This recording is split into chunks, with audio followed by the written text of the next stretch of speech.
I love those who can smile in trouble, who can gather strength from distress, and grow brave by reflection. By the man who drew Mona Lisa. Which Mona Lisa, you may ask? I don't know. The OG one, I'd say. Remember the little box house and the blue, red, yellow, green, or whatever color potato car you drew back when you were 6? Believe it or not, those were fine art as well. Art. As my high school art teacher once said, whatever the fuck you draw, that piece of shit will eventually turn to gold in the eyes of audience. In my way of understanding it, I call it bullshit. Maybe they just want to keep the world away from having to suffer another catastrophic event. But still, he was the coolest dude you could ever have as your teacher. He could draw a lively scenery with just blue and red markers on a whiteboard, while I only drew a stick man walking and called it a day. He then gave me a 10. I drew a bald-headed dude who has cancer in a room. He gave me a 10. I drew a penis with the International S logo beside it. And again, he gave me a full mark of 10 over 10. He really didn't give a shit. And that's what the kids wanted. You know what else I want? To destroy the presence of modern art. I know the pictures I manufactured aren't the finest, but everyone can agree on hating the dull, greasy, meaningless, lifeless paintings that are sold in the art exhibitions. Like, what is this?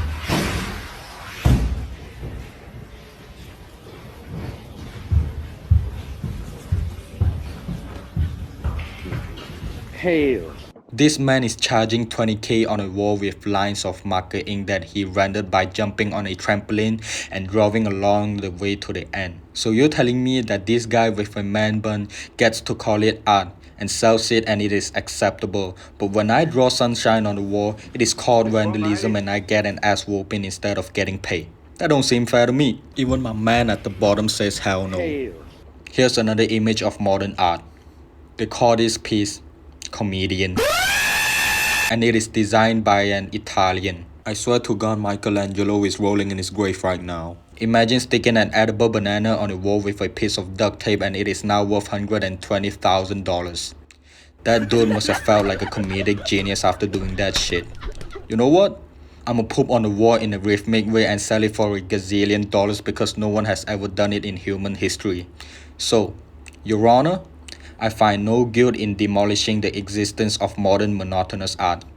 I rest my case. And this dude ate the banana. Hold up. Let's back up a little. Back to the time when art used to be art. My Lord Jesus, exquisite, marvelous, wonderful, perfection. Simplicity.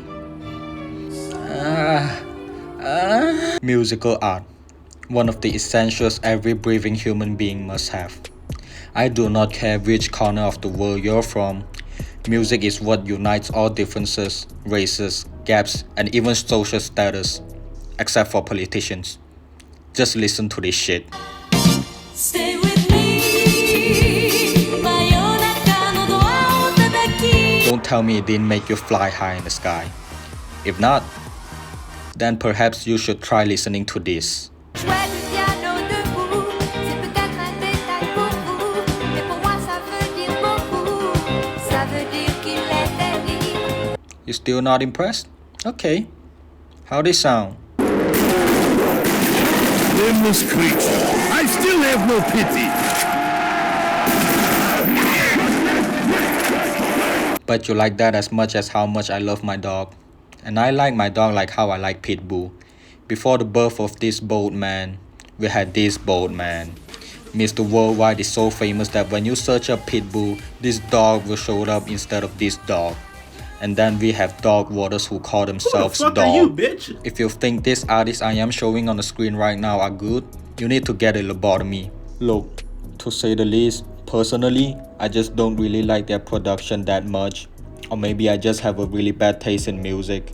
Who am I to judge? Oh, but wait, you're talking nonsense. They're not as bad as this dude. Niggas say I'm out of town, I'm in Hong Kong. He's the fucking GOAT. Now get the fuck out of here, you Taylor Swift fit sniffer. Don't make me play this song. Still has sex. Why? I made that bitch famous. Music remains a timeless and powerful force that continues to shape our lives and bring people together in harmony. But there are also other forms of art constructions like buildings, poems, food, dances, crip walking, homicide, war crimes, schizophrenic imagination, and etc. But I find the most useful and beautiful art of all time is the art of risk.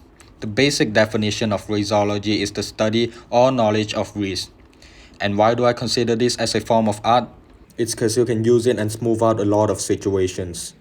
You see a cute girl standing by herself in the hallway? Risk her. You encounter a majestic golf girl working as a cashier in a McDonald's? Utilize your knowledge of risk. You are being stopped by a female cop because you were going 60 miles per hour outside the school? Why the fuck not? Ew. However, those mainly depend on the skill you currently have. You either catch a dub with medieval trumpet sound effect as your victory call, or you get a restraining order. Ergo, it is categorized as an art. Not everyone can easily acquire such skill. Even if you do, the higher degree of which would cost an immense amount of hard work and training. Unless you're 6 foot and good looking, the bar will automatically set to the lowest. Now I like to add another branch that roots before the art of risk, and that is the ability to speak. Complex verbal communication is what keeps the society functioning. Do you know why a house cat can't start a regiment with his comrades and liberate the world? That's because they can only communicate using simple signals and don't have the ability to utilize their language to structure complex phrases and sentences. And do you know why no one likes me and I can't get no bitches? It's the same thing. Attaining the art of speaking can almost get you out of any situation. It can also be the most destructive tools you could naturally have if you ever want to win an argument. Personally, my mouth can't help me escape any bad situation because it is only capable of producing destruction. Like the other day when I managed to offend the entire tuition class by raising my hand asking the teacher if the class was usually that noisy because I was failing math and I was just trying to concentrate and those Disney actors wouldn't stop moving their mouths. The point is, I set off a wildfire in the forest I had never been to before. Oh yeah, and before that, I called a girl in the class fat. By accident. And her boyfriend came to my class at school and gave me a fine warning. I would love to continue talking about the other forms of art, but I don't think I want to. Maybe I'll talk about them in another video in the near future. So, the moral of the story, try to appreciate and learn as many types of art as possible because I believe that is how you reach your highest potential. As the saying goes, a jack of all trades is a master of none, but oftentimes better than a master of one. Whatever you do, just don't be like me. I'm a piece of shit. All my fellas. All my fellas. All my fellas.